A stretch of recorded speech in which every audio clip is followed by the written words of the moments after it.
They were going to kill my brother. The crazy part is my brother ended up convinced and saying, hey, why don't we just be your slaves until we die? Because we're in a military camp. To get water, clean water there, you have to walk miles down hills. So these are things that their wives, their kids don't want to do. The thing is, the husbands didn't know is their wives, when we would do this, the wives felt compassion, so they'll give them some sort of food. Because you think you can't survive 16 months without anything.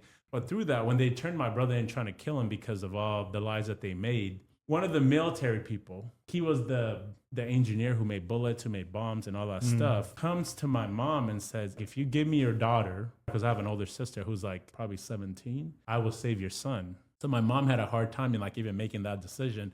And my sister pretty much was like, hey, it's not your decision, it's my decision. I am willing to go because I've already lost one father.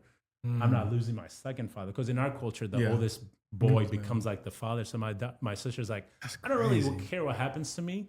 If I die, I die. If whatever is going to happen, let it be. A few months, came back, and she was pregnant. But through that, God like pretty much saves us through that. Because my sister is pregnant, he's like, well, I don't want my son to die. You know, these people are going to get killed. And he was pretty high up there. I mean, he makes the bombs and the bullets. You kind of need him. So, of course, a lot of people had a hard time with it, like other military people. So they had made plans of like, hey, we're going to pretend like we're taking him to the airport, and halfway we're going to have an accident. We're going to kill them all. And one of the other military people went against them and told us. It was like, hey, don't go in those cars. But they're going to come at this time. So get in here. Let's go this other route and get to the airport. So you can see when we get to the airport and we get into the plane, it's literally like a movie. I'm not even exaggerating. As we get in there, they're trying to pull up to stop the plane from going. And it was like a cargo plane. We get in the plane, we leave, and then they drop us off in Kinshasa, which is the capital. But they just drop us off. They're like, all right, you guys are free. We ended up going to a refugee camp in Cameroon. And a lot of people at the time, because of all the fighting, were all trying to come to America.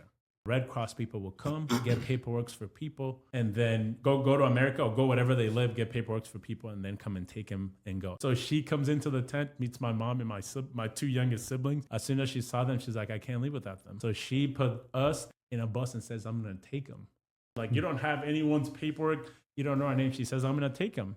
What I remember from that, again, we didn't speak one word in English. That was the first time I had seen a white person. So we get in the van, and we remember getting to the airport and her and the other guy getting out and arguing. And then she comes in and says, all right, you guys can go in. And we went in the plane. And then, we got a piece of paper that said Arizona. And then we've been here ever since. That's crazy.